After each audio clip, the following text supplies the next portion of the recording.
साथियों, अभी हम लोग उपस्थित हैं एग्जाम टूर चैनल पर और आपसे बता दें बीएसएससी इंटर लेवल।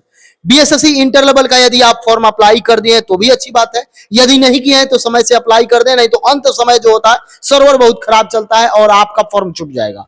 यदि आपके पास कोई डॉक्यूमेंट्स नहीं है तो सारा डॉक्यूमेंट्स बनवा लें ताकि इसमें फिर से कभी मौका नहीं मिलता है। संपूर्ण रणनीति हम जानेंगे कि किस तरीका से आपको तैयारी करना चाहिए, कैसे बेहतरीन तैयारी करके आप 120 प्लस ला सकते हैं, क्वेश्चन सही कर सकते हैं।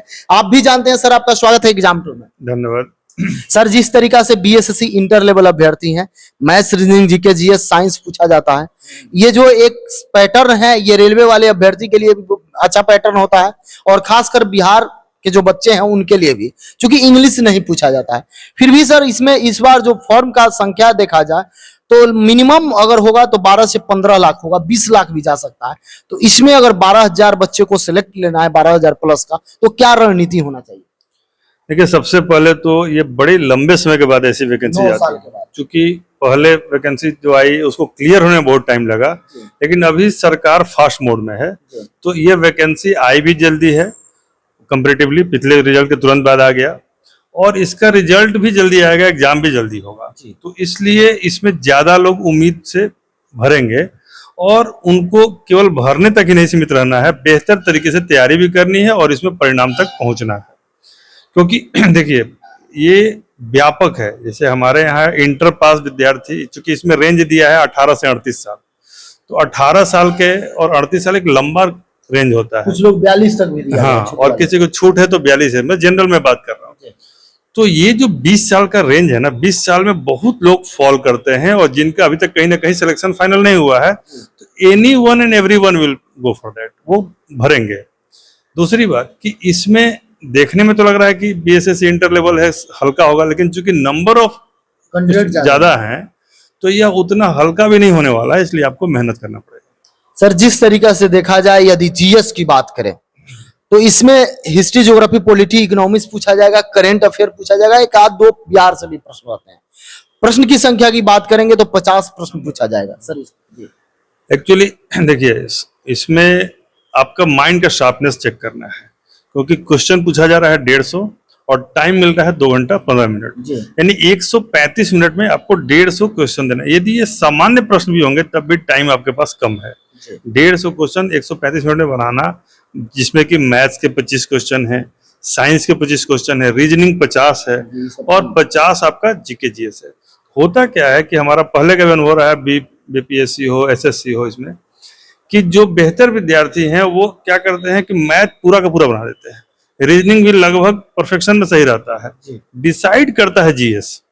क्योंकि जब मान लीजिए सारे अच्छे विद्यार्थी 50 में 45 ऊपर पहुंच गए, सारे अच्छे विद्यार्थी 25 में 24-23 पहुंच गए, लेकिन जीएस में कोई परफेक्शन पर नहीं पहुंच पाता है। यदि आप जीएस में अपर हैंड रखेंगे, सिलेक्शन उसी का होता है, जीएस वाले का सिलेक्शन जीएस वाले का होता है। जीएस के लिए क्या करें? देखिए, जीएस जो है 7-8 सब्जेक्टों का एक समूह है, जैसे हिस्ट्री, ज्योग्राफी, पॉलिटी, इकोनॉमिक्स और जनरल साइंस, तो इसमें अलग कर दिया गया, वो जीएस का ही पार्ट है। इस करंट अफेयर्स और बिहार स्पेशल और मिसलेनियस, जिसको स्टैटिक जीएस बोलते हैं, इन सब चीजों के लिए आप अलग अलग कॉपी बना लीजिए और जो हम लोग मार्गदर्शन आपको दे रहे हैं उसके हिसाब से, जो बुक लिस्ट प्रोवाइड कर रहे हैं उसके हिसाब से और जो गाइडेंस आपको दिया जा रहा है उसके हिसाब से आप तैयारी करें। कहीं से कोई शक सुबह नहीं रहेगा, क्योंकि मैथ में प्रैक्टिस सेट, रीजनिंग में प्रैक्टिस और इसमें बार बार पढ़ना आपका काम है। सर, आपसे कोई जुड़ना चाहे कैसे जुड़?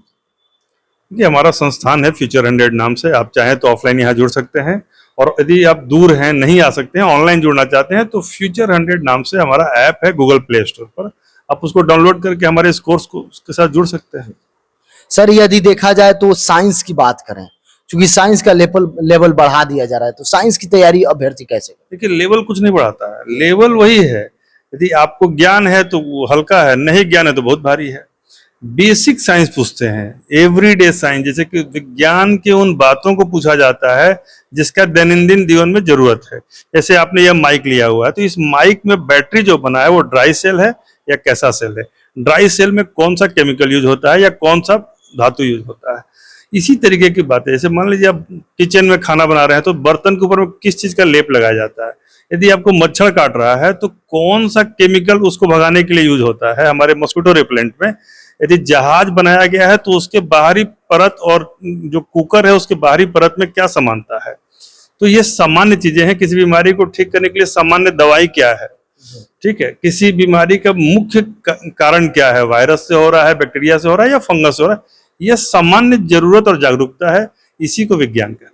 मतलब आप यदि जा रहे हैं, देख रहे हैं कुछ चीज है आपके आसपास जो घटना घटित हो रहा है, उसी से पूछता है। उसी से हाँ, कि रेनबो कैसे बनता है, तारे क्यों टिमटिमाते हैं, चम्मच क्यों टेढ़ा होता है, पूछा वही जाता है।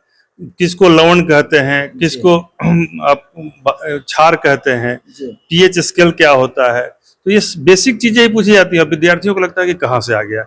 यदि हम एक बार पहले भी आपको बताए हैं कि 3 तरह का सोडा होता है, वॉशिंग सोडा, बेकिंग सोडा और कॉस्टिक सोडा। तो यदि आप तीनों सोडा जानते हैं तब आप कंफर्म जोन में है कि आपका सोडा वाला सवाल गलत नहीं होगा। तो ऐसे ही माइन्यूटली पढ़ना पड़ेगा और थोड़ा ध्यान देके पढ़ना पड़ेगा। मैथ रीजनिंग के लिए क्या करें, कितना अभ्यास करना पड़ेगा? देखिए, मैथ तो पूर्णतः अभ्यास है, क्योंकि इसमें एडवांस मैथ पूछता नहीं है, सामान्य मैथ में पूछा जाता है। जो सिंप्लीफिकेशन के सवाल हैं, परसेंटेज के सवाल हैं, टाइम ओवर के सवाल हैं। तो इन सवालों का पहले तो फॉर्मूला के हिसाब से समझिए क्या फॉर्मूला अप्लाई होता है, फिर इसके जो स्पीड के टेक्निक्स है उसके लिए प्रैक्टिस कीजिए। हमारे यहाँ टीचर हैं तो बहुत अच्छे से इसको समझाते हैं और फिर आपके लिए बहुत पानी हो जाता है। रीजनिंग के लिए सर? रीजनिंग भी सेम है, पहले आप सूत्र को समझिए और जब सूत्र को समझ गए तो स्पीड को बढ़ाइए। सर क्या टेस्ट सीरीज अभ्यर्थी को क्या संदेश दीजिए? अभ्यर्थी को कि बेसिक चीजों को पढ़ लें और जब पढ़ के एक लेवल आ जाए तो बार बार प्रैक्टिस करें। जी सर, समय देने के लिए बहुत आपका भी धन्यवाद।